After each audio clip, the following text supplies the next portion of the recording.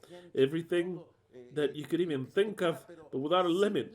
And the lady's like, every time the broad is like, but then, you know what? Fuck off to the bitch that bore you because I'm so sick. And the women get so tired with so many fucking promises. That's the point that we're in. Many promises, way too great promises.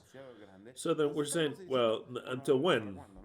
It says, in the kingdom, the power and the glory of all the kingdoms of the earth shall be given unto the people of the Most High. His kingdom, that people, not of God, of that people, his kingdom shall remain forever. And all the peoples of the earth shall serve him and obey him. And in some say they will worship him. It is very clear, the situation. What am I teaching that's new today? Nothing. But I'm reminding you, I'm just reminding you, for the subject of Gaza, I'm just reminding you because this is all an initiation like that. Very well. Now you understood why God, being the most unfair being, and evil and good and everything corrupt that exists on earth, he will not reign because nobody would vote for him. No human being saved, quote unquote, given him life, a different reality. You can tell him, look, that was Satan tempting you. Know he's going to teach him the truth. I was the ancient serpent. Christians are going to vomit. You were the one there, and y'all was going to say, yeah, I was in the tree. It was me. How could it be if Satan, your angel? So what angel? The one that had the director of your choir. What choir? With a rebellion in heaven. Rebellion in heaven. I didn't remember any. He stole a third. I was a Christian. He stole a third of the angels. If somebody steals a third of the angels, I'll explode. Nobody's left. You think that some idiot's going to steal 1/3 of my angels? Are you an idiot? Yeah, they did fool me my whole life. So then what did you do for me? I cursed you. Isn't that you took the sins away? I placed the sins in you. There was no other solution. I gave you that nature of being evil to the bone. I put a law in you that is an iron law, like Hammer said. Iron law. You can't break it. I didn't tell you which one it is. What? And I made you do something, and you had the problems elsewhere. Made you to be dependent on pharmakeia. And you couldn't stop it. So you could have stopped it? Of course. I didn't just not stop it. I designed it that way. What? The beast? That you know the Bible, the beast. I created it because she was necessary. When the Christians find out that what they have believed in, everything is a fallacy, a lie, they're not going to love Yahweh. No one can develop love unto Yahweh except for us. That knowing that, we know him now, but not afterwards. You know him later, and there's no turning back. If you know him now, and you hold on to those promises, wow, you love him, because you're going to say, look, I am a son of a bitch. Yes, that's the truth, but I'm offering the best for you. And you'll own everything. That is the only motive, or the main one, of why we develop a true love towards him, mind you. We used to love Jesus before because he came and died for us, but that love has disappeared, died. If you still have it, you're still a Christian. If you have a love, because when Jesus came to take your sins away, then you're still a Christian. Okay? You have to understand that very well. If it still hurts that Jesus was lacerated, you're a Christian. If it still hurts you that Jesus was crucified, you're a Christian. If it still hurts when they put the thorns in his, you're a Christian. They had to punish him with thorns and a cross. without doubting, without hesitating. If you hesitated, then Satan would go inside you, like with Judas. Judas said, "Oh no, no, no, no, no!" And with the doubt, Satan went in him. Who was that Satan? Is the true Holy Spirit of Yahweh. He went in and took control like a little machine. He says, "You're going to do that," and he went to do that. And when you saw what he did, that it was not in him to do it, just like that, I tell you, it was not in Judas to do it. Of course, he wanted to kill himself. Whether he killed him or not, they killed him. That doesn't matter, but he was so bitter because he says, "How did I do this?" Of course, it wasn't him. It was Satan, the one that did that. Someone had to hand him over. He says, "Who wants to hand him over?" I would say, I would. I'll betray him because he's the son of a bitch. I'll do it. You don't even have to pay me anything. I'll do it for free. You're going to say, "What is this guy saying?" The only way of thinking is to jump out of the Christian box. I told you it was going to be a difficult subject. I haven't even spoken about Gaza yet. It's going to be a difficult subject. Difficult. We can really love Yahweh because we know everything that He is. We know everything that He did. We know His plan. And we know what He wants to give us. Of course we can love Him. Of course we can love Him completely. The rest of the world will love the one that saves them, really, which is called the Son of Man, the Messiah, the Mashiach. Very well. What else do I have here to tell you? Here we begin. Those that wrote every religious book, especially the most important was the Bible and the Quran. We're in Gaza, right? The Bible on one side, or the Tanakh, which is part of the Bible. What's on the other side of Palestine? The Quran. It's more than clear, right? It is in between two books. They were humans, the ones that wrote all those books. It's not God that came to write the book, mind you, it was humans. But authorized or inspired, however you want to see it, by the Creator, that is clear. No human being wanted to make the Bible, okay? None. They would not have had the capacity nor the information to do it. They were humans, inspired, taken by God Himself, or Satan, however you want to call Him. But it's that they wrote the Bible. Now, the Bible and the Quran, no. The Quran is just as inspired as the Bible. I'll repeat this again. And I said that it was going to make your stomach hurt. The Quran is an inspired book, inspired by God. Does it make it true? No, completely false and a lie. But who inspired the Quran? You'd think that a human being is going to come up with a religion that is the second religion of the world, that is called Muhammad, that wrote the Quran just because of his balls out of the blue.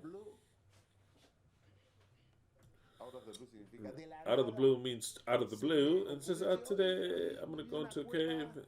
It says he was in a cave, and then an angel came to him. I believe him. I believe him. I think an angel did appear into him. At that time, technology very easy for us. An angel appeared into him and dictated the Quran. You think the Quran's not a book inspired by God? I tell you, the Quran is a book inspired by God. But to do what? You know that God does good, and what else? What's evil? But of course, if you think that the Quran was written by a human being, then we're the same thing. God does good only, and evil is just by chance. It's not a product of chance. There's nothing a product of chance here. Not even the fucking transistor, and not that even for me to be speaking here, the Quran, the Bible are both inspired by God, but they're so different. Yeah, that's why. And some other religious book of Buddha, you know, whatever the fuck, it was also inspired.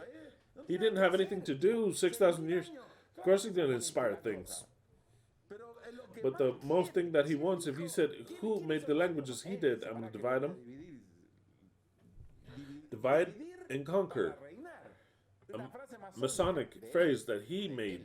It's his. People are only one word, only one objective. No. I'm going to descend and cause a whole bunch of problems here. Where is the guy in charge here? Here it comes.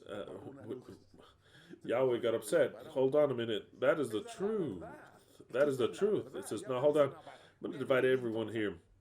Because it's not convenient for you to be united. The least thing that I want is for a united world. How? The last thing he wants is a united people. What president will not say that? The most son of a bitch can say that. You have a united people.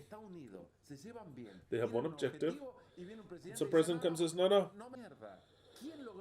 Who was able to divide that? He did. Did he not say, I didn't come here to not unite anyone. I came to divide. He is the king of division. He is, but of course, how can he make a true book and not another one to divide? Of course, he wrote every fucking book. He wrote them, but of course, okay. I haven't understood that. If you're following me, then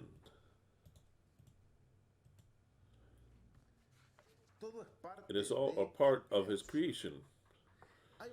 There are basically, and I'm going to say why the book of the Torah why is it inspired by God directly? For what reason did he want to write that book?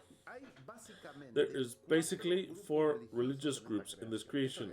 Is that my idea? I'm going to give you the official information. I see this way. 4 religious groups. You've got the Christians, the Islam, paganism, and in paganism, whatever stupid shit that they believe in more than one God, whatever, different gods, everything interesting. They're not pagans, really pagans. In some aspect of the world, they're all pagans. The 4th religious group is Judaism, the smallest of them all. Christianity is the greatest, Judaism the smallest, believe it or not. I did get this from online, okay? According to, in other words, my words were these. 4 religious groups: Christianity, Islam, paganism, and Judaism. You have them all there. We could sum it up to 3 religious groups. If I would really want to compress it, I'll put Bible, Quran, and paganism. That's it.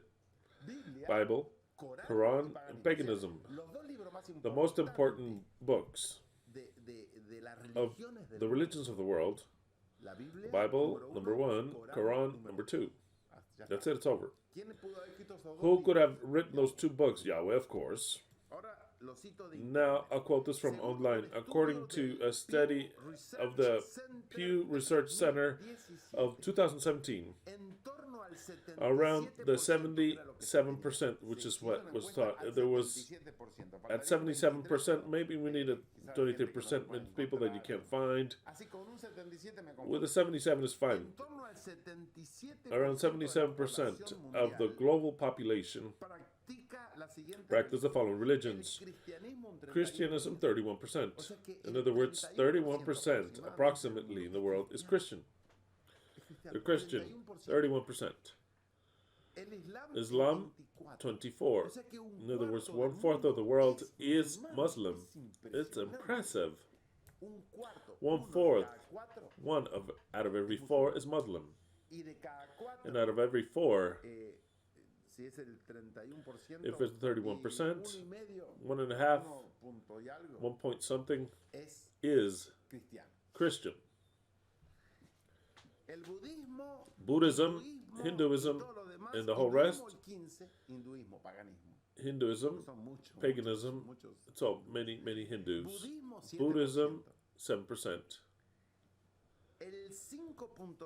5.7% is popular religions, traditional ones, different countries, all paganism.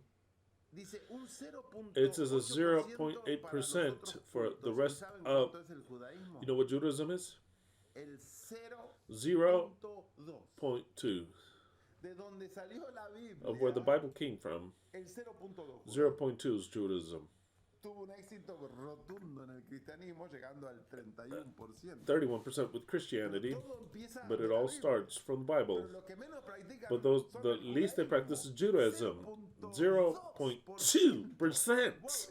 Wow, it is incredible. Here you have the religions of the world, and every one of them are lies. Some more than others, but all of them, same dog shit, all of them. The question that we're all going because of Gaza, this is my definition. They're never gonna get along, ever. Nor they're gonna understand each other. No, Christian and Arab, they can have. They said this is a dog shit pagan going to hell. Even if the Christian wants to not treat him well and everything, this son of a bitch is going to hell. There's no chance of himself being saved. He doesn't accept my Jesus. Didn't accept it, so then they treat him as a good son of Jesus, a good Christian. I have to be good with my enemies, but this son of a bitch is going to hell. He looks at a Jewish, and this guy's also going to, because he didn't accept my Jesus, he killed him. That's what the stupid Christians say. They don't have an idea of anything. They know that no one could kill Jesus. They could crucify him, lacerate him, they cannot die. Maybe cut his head off, but the guy would not die. Why not? Because he said, no one can take my life away. Understand it, you Christians. Don't ever say that the Christians killed him. Because the Christians didn't, the Jewish didn't kill him, nor the Romans, you son of a bitch. Christians are such sons of bitches that don't understand. I'm already tired with all the idiots. The Christians say, oh, the Christians killed Jesus. My Jesus, my Jesus. He came to save them and they didn't accept him. How evil. But I accept him, and all those sons of bitches, Jewish, to go to hell because they didn't accept Jesus. Some Arab comes and says, you too, because who the fuck is Allah? They don't accept my Jesus. You have a Jesus, but you say it's not God, then fuck it all to hell too. And then an Adventist looks at a Catholic, they're both Christians.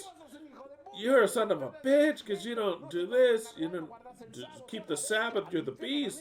To hell with you. They hate each other. Nothing was left except those of his own religion are saved. The rest, it's such hate. How the hell are we going to save this world? It's impossible. We can unite the religions that great thinkers had. And ecumenism, they're always going to hate each other because within they're going to say, this guy is a son of a bitch. We're going to say that we get along, but I could not stand it. It happens to me. It happens to me. It used to happen to me. It used to happen to me. It happens to all of you. So then they're never going to get along. Basically, they hate each other. And even if they don't accept it, admit it, they really want the other to die. Believe it or not. Look, believe it or not. When did the desired one say, you're going to hell? I want to save you from hell. But your destiny is hell. You know, they want to kill him. You have one foot in the lake of fire. But I want to save you. I'm going to give you the message. Because why are the Jehovah's Witnesses door to door? Because they want to save you. Save you from Christianity. They think that it's wrong, that Christianity, that they're right. So then everyone wants to save you from the lake of fire, and they don't know that they're all well inside the lake of fire. All of them, without exception. And when the chance is given to them, they kill each other. That is always that the chance is given unto them. They kill each other. There's no turn of the page. I want you to understand very well on my behalf, because this is not said, a Christian desires the death of the other group, whichever it might be. If they had a chance, they would kill him. That has happened throughout history. It's happened throughout history. Christian persecution of the Jewish is true. Ferocious. The Christian persecution to different Christians that did not accept their way of thinking, they would die, burned, just like the Protestants died in the hands of Christians. Because the intolerance is something ours, human. We cannot disguise it, but when they give us some sort of power or an advantage to do it, we want the blood of the people, period. That's it. I want you to understand. I mean, don't even mention the Jews. That's why I put the Christians. Now we move on to we're about to look at the Jews. They don't pardon anything. And if you would pardon the king, what happened to Saul? Yahweh told them, when you go to a people, you kill everyone. Everyone. Every single one. All of them. And there's virgin girls. No, you can bring them. I'll tell you why. I'll tell you why. I'll tell you why. I'm going to go into the mind of God. I'll tell you why. Say, but that is barbarity. I'm not saying it's in the Bible, okay? It's barbarity. How the people of Israel could go to a nation, annihilate everyone, but would look for the virgins. If they would find virgins, they could bring them home. When they would take all the virgins to Israel, they were presented before the high priest. So then he would determine how many groups of those girls, virgin girls, could they keep, the priests. Oh, yes. And then the most prominent soldiers, they would be given as trophies of war, virgins. It's in history, Jewish history. So then the soldiers that had fought the most, they deserved the virgin, yeah. Ale, is that wrong? If you fought well, you deserve a virgin. So then that is in the Torah, the beloved Torah. That is how you win a war. I'm going to explain why. What is the psychology of God, which is fabulous in this aspect? It's real. It is real. It is real. If you take the morale, and you can go past that, because morale does not exist. His morale, you could not understand it because there's no morale for him. Just like that, there isn't. God does not want morale. God is the creator. He placed the morale in us. He says, those rules are there for you. What about your morale? It's very clear, right? Just whatever. Do we move on, or most people leave? Why was it so important, and why was it true to bring all the virgins? Why? Because there comes an effect in the humans. What happens is this. If I bring women that have children, because the term virgin, betula, actually, what it was saying is not that they were checking their genders to see if they had not had any sexual relations. No, I'm telling you that, okay? Don't ask me where I got it from. I got it from here and from the wisdom of God. For them, it was the only form of knowing whether she was a virgin or not, she had children or not. That's it. Absolutely. So when Yahweh said, virgins, they were just single women, young women, not a 90-year-old single woman. Single women that didn't have children. That is what a virgin is. Why? Because if a woman with children, you killed their sons and daughters because you had to kill the sons and the babies. So that if you kill their sons and daughters, you kill them, and her husband, and you take her as a prisoner, that woman will never forget what happened, never, ever. It'll be up here, it'll be a hate that she cannot surpass. You killed her children, even if you treat her well. At some point in time, you'll have poison, you'll have an enemy in your house, and the children will become enemies of you, and you have the famous terrorists. A woman that you killed her children, she'll never forgive you. She'll never forgive you that. So then that's no good. Because he knows that's the human psychology. That's no good. What about men? No, not men. Men are always rebellious. You bring some guy, and even if he's young, someday, when he knows where he comes from, he has the testosterone very high, and he can turn on you. Not in every case, but he could turn on you. The guy's going to say, oh yeah, I was from a different race. Look here. I don't want to mention, but now the racial problems are still here, and they want vengeance and they want money of 200 years ago, because their grandparents were workers of cotton workers. The fuck? Where the fuck did they get that? So now we don't work, we steal, and we want money to top it off, because you and my grandparents, you abused them. You have that seed of hate, racial hate. You have it there. Once you've been a group that has been slaves, it's been left there. That is why when Yeshua told the Jews, you that were slaves, he says, we've never been slaves of anyone. They had been slaves. They don't want to recognize it.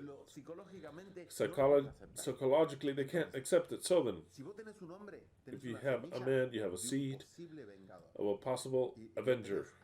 You have it there. So then, says it kill all the men, kill them, because they have something that could turn on you. There's no chance, kill them. Who could we bring? The virgin women. Why? Because that, in the psychology of Yahweh, they'll never turn on you, ever. You bring a girl, a virgin girl, you take her to Israel, you shave her, you make a ceremony, they give it to you, she starts to grow, or more adult. She accepts the reality as a woman. She has a different mind in that aspect of subjective, accepts reality, and has Jewish children, and they make her Jewish. She feels identified with the people, and we have the effect exactly of Ruth. That you have that. Ruth's effect is there. That was not of the people. She married an Israelite, and she said unto her mother-in-law, "My God is no good. Your people be my people, and your God shall be my God." That's what it says. Every one of the virgins that were brought here. It's not that it's wickedness. This is not morality. It's not that it's wickedness. It's human psychology. They would bring all the virgins. They needed to multiply that people. Like they could have many women. Then it was a factory of making children. They become Israelites and they'd be led. Did you understand it now? And they're going to love their children and the people. Your people should be my people, and your God should be my God. That's it. It's over. Now you understand why. It was not an insanity of God. God doesn't do insanities. He doesn't have morality. That is clear. But he doesn't do things that are insanity. Everything was convenient to him. If you ask him why was the Quran created, if it was convenient to him, or else this would be dominated by the Torah already. It's to refrain. The Torah creates day and night to create an antagonist strength. If there wasn't an antagonist strength, it would be ultra fucked already. So you have to create the strength of good and evil. You've heard about yin and yang. Who do you think created that? You need that strength and balance. Very well.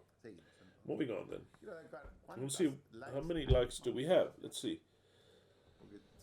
Because if not, there's no likes. I'm gonna go and eat. That's it. I'll go and eat. Or else I was gonna go eat because today Leslie made a soup that is like puchero. It's a puchero with meat or sobuco, which is the calf called in Mexico and other countries. With zapallo, which are the pumpkins, with potatoes, a whole bunch of things that she adds. It's so good. Not so many likes. They don't know what a puchero is. If we don't have that many likes, then I'll go and eat that puchero from Leslie. I'm already hungry. I'm sweating. Temperature go up. Today's subject is it goes up in heat. Very well. Very well. Well, you're safe because there's more likes. Very well. And remember to comment once the video is over. If you like it, if you agree, if you're gods, I don't want comments if you're not gods. If you're not gods willing to take over the earth, be the Mashiach, be the God of the earth, then don't comment. Don't comment. I don't need your comments. But if you really believe, if you really think I am the Mashiach, if you believe it, then comment. If you don't believe it, then I'll accept it. So he commented this good, then maybe he's doubting. Maybe he's still thinking that he still thinks needs the grace of God, of Christ for salvation. And you will need it, mind you, the grace of Christ, the true Christ. Moving on. Here we are. So then, I've explained to you why they took the virgins. You understood it clearly. There's so much hate that the Jews, they would go and kill everyone, so then the Jews kill the rest, the Goyim. Now, the Christians, if they could, and they've done it, in all the history, they would kill the contrary, of course. Just ask the Indians from here. They kill the contrary. The Muslims, I mean, don't even mention it. I don't even have to mention it, right? Of course, right? I don't want to mention the word that they use to... when they say, ah, blah, blah, and they blow up because they were promised they were going to have many virgin women that they need. And they do it for Allah. So then they kill absolutely everyone. So then, how can we fix this? The answer is you cannot fix it. We need a new world order of the Messiah, where all the religions end up without any doubt. Turn of the page. The end to be exposed with a divine power, not by human power. We don't believe each other. You don't believe me. No one believes anyone. Very well. Moving on.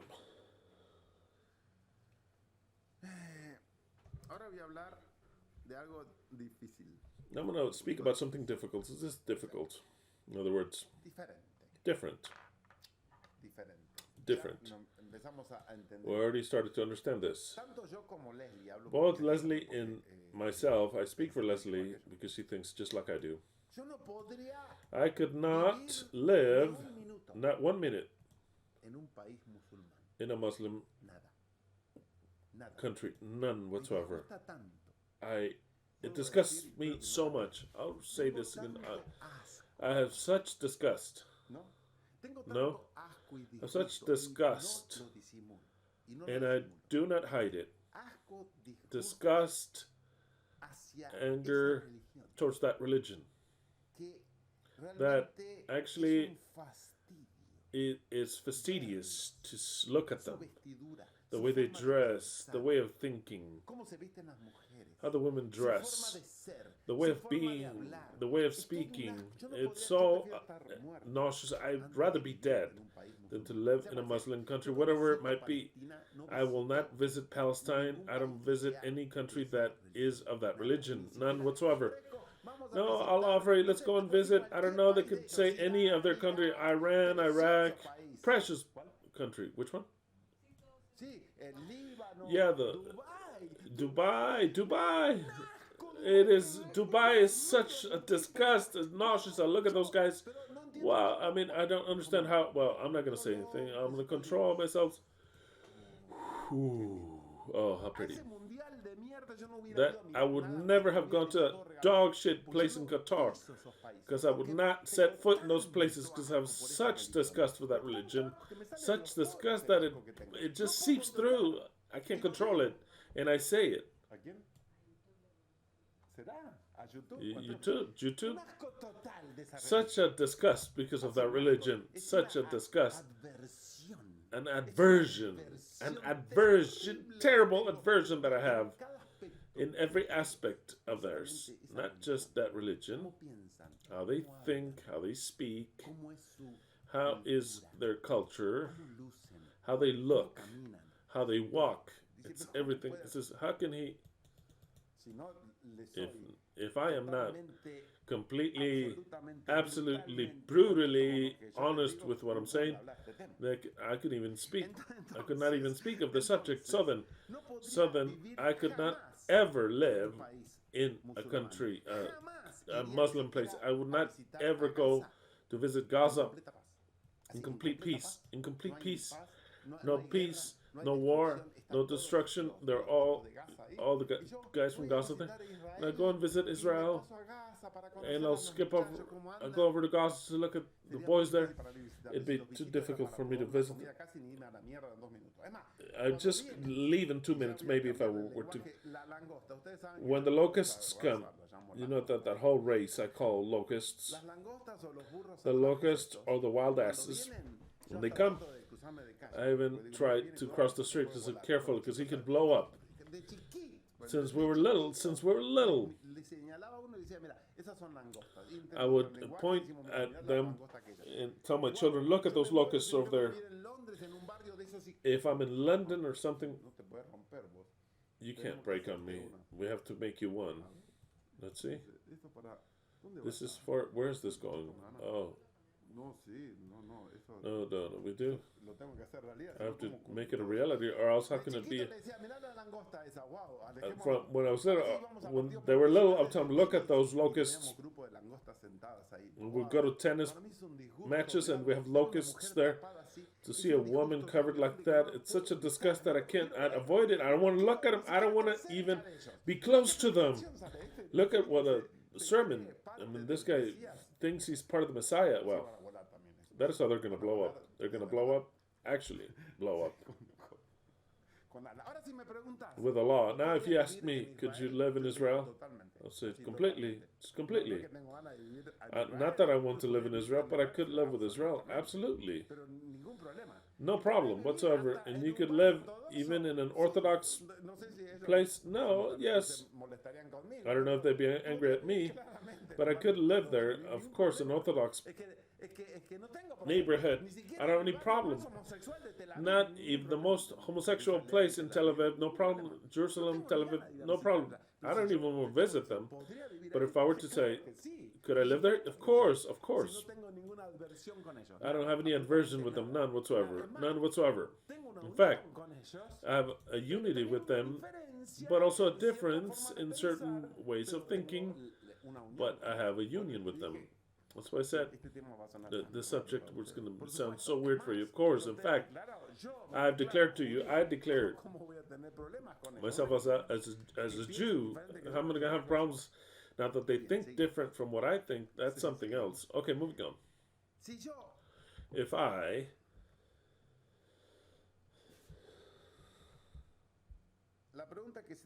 the question that you have to ask yourselves is, on what side am I of the conflict? There's no need to ask me, right? Maybe you thought I was going to say, wow, how terrible. There's no need. You don't even have to question me on what side of the conflict am I. If Yahweh comes and tells me, now you have to fight, choose a group. I don't want to fight. Send one of these ignorants. You have to choose and fight now. What do you choose? And you know what side I would get on. It says, if you have to annihilate the other, oh wow, it's already decided. I don't want to fight, but I you know what side I'd be. I mean, you don't even have to mention. You understand this? And notice that this is called Revelation 17, the 7 kings, in the end of Babylon. In Babylon, you know that we've identified it clearly as Israel. I tell you without parables, clearly. But as it turns out, that characteristic of Israel being Babylon is the one that makes it the chosen people. Because everything that is good and everything evil has to come from there. But of course, I want you to understand my words, because maybe you didn't think about this position of mine. When Yahweh came, dressed as a human being, he appeared in Greece. He appeared in the Gaza Strip. He was born in the Gaza Strip? No, absolutely not. In fact, when they asked him, hey, from the Phoenicians, can you speak to me? He wouldn't even answer them. Be pious with me, Lord. None whatsoever. So the disciples were going to kick him out. She came and she held and interrupted his walk. The only thing that could happen if he didn't want to accept us for him to step on her, because she threw herself. Imagine the image. The only thing is for Jesus to step over her. And Jesus stopped because there was something. What do you want, woman? My daughter's sick. It was the daughter, right? What was it? The daughter or the son? Well, my daughter is sick, and I want you to cure her. Says, but woman, I wasn't sent to cure you. I was sent by myself, because Yahweh's cynical. He has no moral. Yahweh doesn't. I was sent. He was the only one that would send himself. This is, I decided, I'll translate it. I decided to go only to a certain people, my people. And what about us? Well, what did the lady say? Something that 99% of humanity would not say it directly. Under that brutal humiliation, because Yahweh humiliated her to the utmost. If I had been in her position, I'll insult him and leave. Just like that. There's no other turn of the page. Maybe not just insult him, but spit on him. What'd she do? She even humbled herself even more. She compared herself to a dog. She said, even the dogs have a right of eating of the crumbs that fall from the table of their owner. Look, I'm a dog. Not even asking for you to give me the main food, just the crumbs. And I look at my little dog. They love it. I mean, this dog she gets on top of the tables. She's an usurper. Sophie, especially. Sophie, she's an invader. The other one stays on the ground. But with just little crumbs, they're happy. I look at that image of Yeshua and this woman, and I see myself and the dog. And the dog, the woman, being a woman, she says, I'm a dog. Not even asking you to give me the main food. No, I recognize you as the master. You sit at the table. The Israelites sit at the table. I'm a Phoenician woman. I'm a dog next to you, and I accept it. But please give me at least the crumbs. What Yeshua do? Healed her daughter. That is clear. Such a teaching where Yeshua came to. Didn't go to Palestine. He didn't go there. He didn't go to Rome. He didn't go to Greece. Greece, that was a country that was very important and very literate. It wasn't just any blacks. And when I say blacks, negros in Spanish, it doesn't mean the color of the skin. It was not any idiots, that's what we mean. Just any dude. It's like, hold on, I have some culture. So some Greeks want to see you. Oh, go ahead and send them to the bitch that bore them. I don't give a fuck about the Greeks. That's what Yeshua said. I'll translate to you. That's what Yeshua said. So then what am I trying to say? The message of the Bible is written by Jews, for Jews. The king is a Jew, the Messiah is Jewish, and the salvation comes from the Jews. What part of that did you not understand? And I'm going to get on the side of Palestine, it'd be more than stupid idiot. No matter if they're right or not, that doesn't matter. It makes no sense, doesn't matter. And aside from that, it's prophesied. That's why I said, today I'm wearing the Stone of Israel. I already had a message, if you grasped it right in the moment. Completely. Absolutely. And she knew she was a dog. I mean, it is Yahweh's morale. I can't just tell you whether you like it or not. Either way, it says, no, you're a chosen people, and the rest. Now the rest are the rest. But you will be my priests, and the rest is the rest. They're going to kill some. Doesn't matter. You're the ones that I chose. He says, of all the earth, I chose you. And the rest, nah. It all comes from here. Everything comes from here. If we do not understand that truth, we don't understand who Babylon is. That is why it's so important to understand who Israel is and who Babylon is. Because good and evil comes from Yahweh. Israel was already Babylon when Yahweh came in a human form. He says, he came unto his own, and his own did not recognize him. That's it, it's over. If he knew that they weren't going to recognize him, or he programmed they weren't going to recognize him, where he come from, doesn't matter that it wasn't them. The message was theirs for them and by them. Was there going to be another nation that would accept them? Of course, but he said, no, if I designed them because of these people, and all the promises are dedicated to these people, then these people are the ones that would rule over the earth. That's the way it is. So then, what does he call Israel? You can understand that. You can see that in all my teachings. But Israel is both good and the bad. The rock is taken from the mountain, and the mountain is Babylon. Babylon is Israel. Then one little part of Israel is a small remnant of the woman.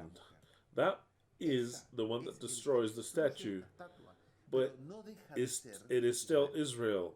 Not a Greek nation comes. It's not an African nation.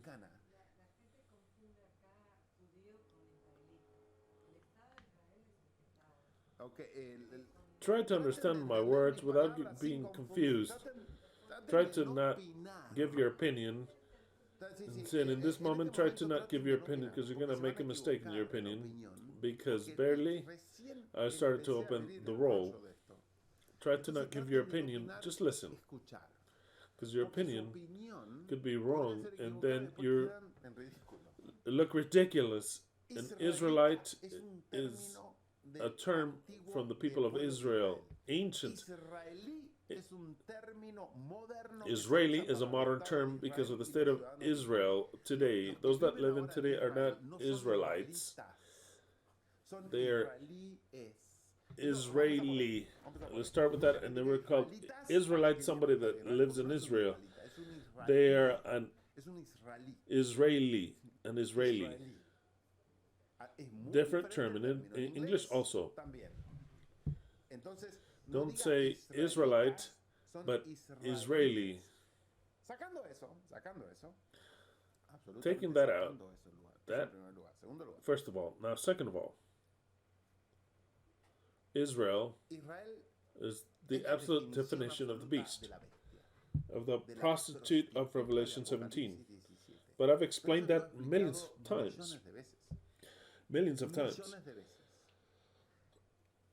Palestine and the rest of the countries don't even come into account, not even as the beast. They don't enter into the prophecy directly. That's so important. The most important thing is, in every aspect, Israel. Since the Bible was written by every one of them by Israelite, the God of Israel was Yahweh himself. And he said, salvation comes because of the Jews. I'm not making things up here.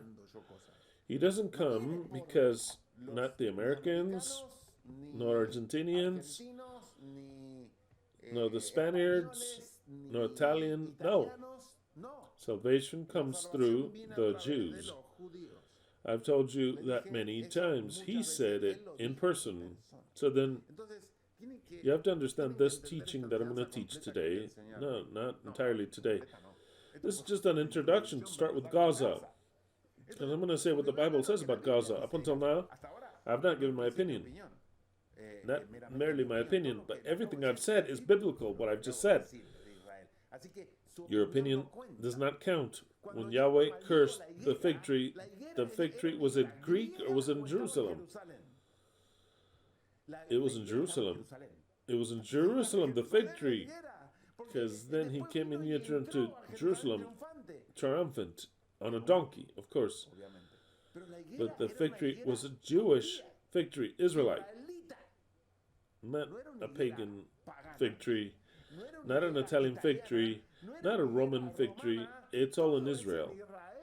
The prophets were of Israel. It's all about Israel. If you understand that, then you understand why I said our religion, LVE, is a Jewish religion. Of course it's Jewish.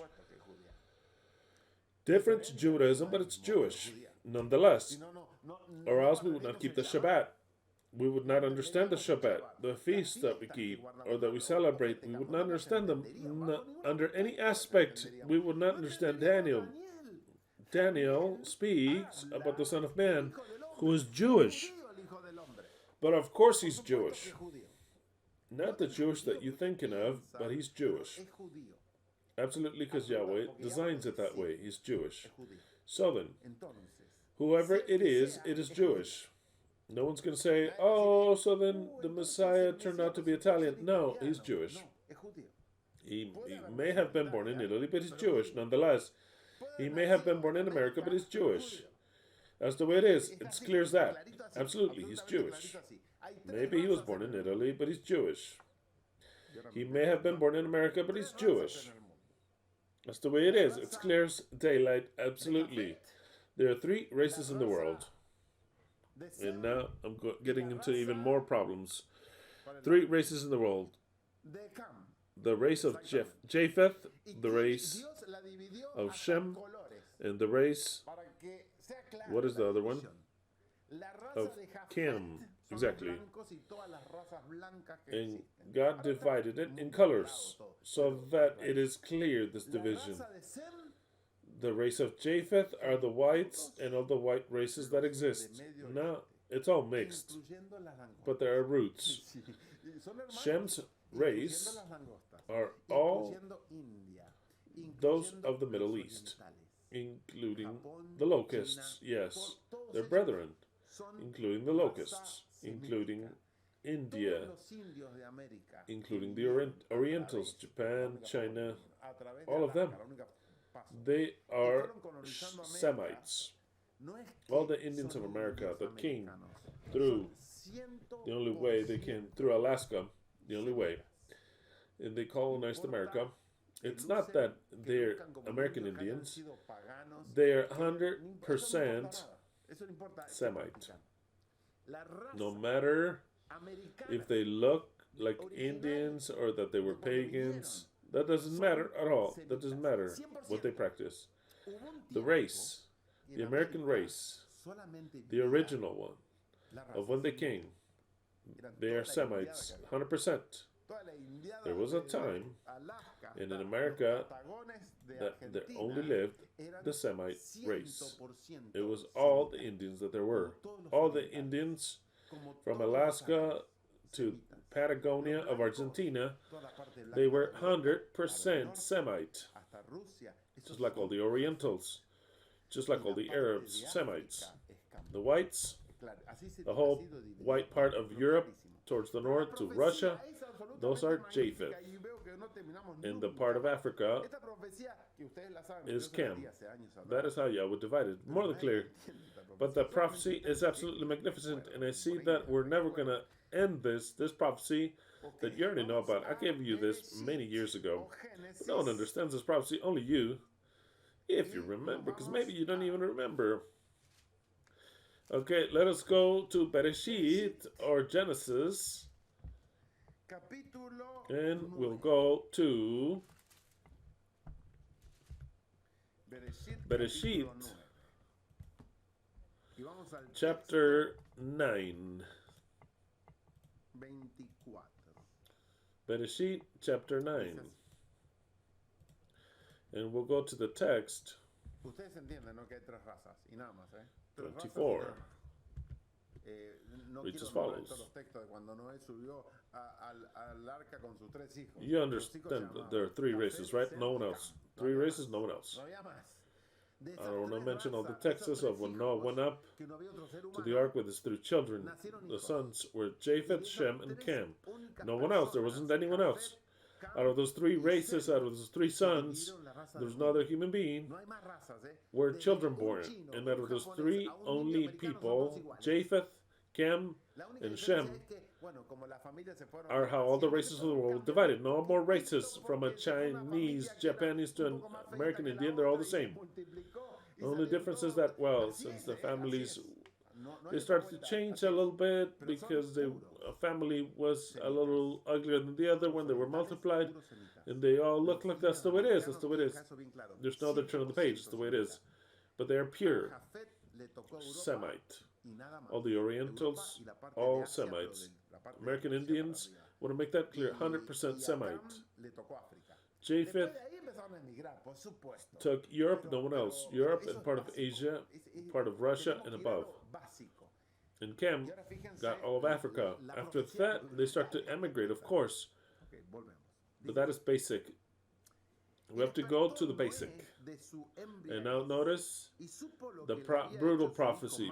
Brutal prophecy. Moving on. It says, when Noah woke up from his stupor and he learned what his Ham, his youngest son, had done, which was the youngest son, Ham. Then he said, cursed be Canaan. Notice that. The one that he curses is not Cam, but the son. A servant of servants shall he be unto his brethren.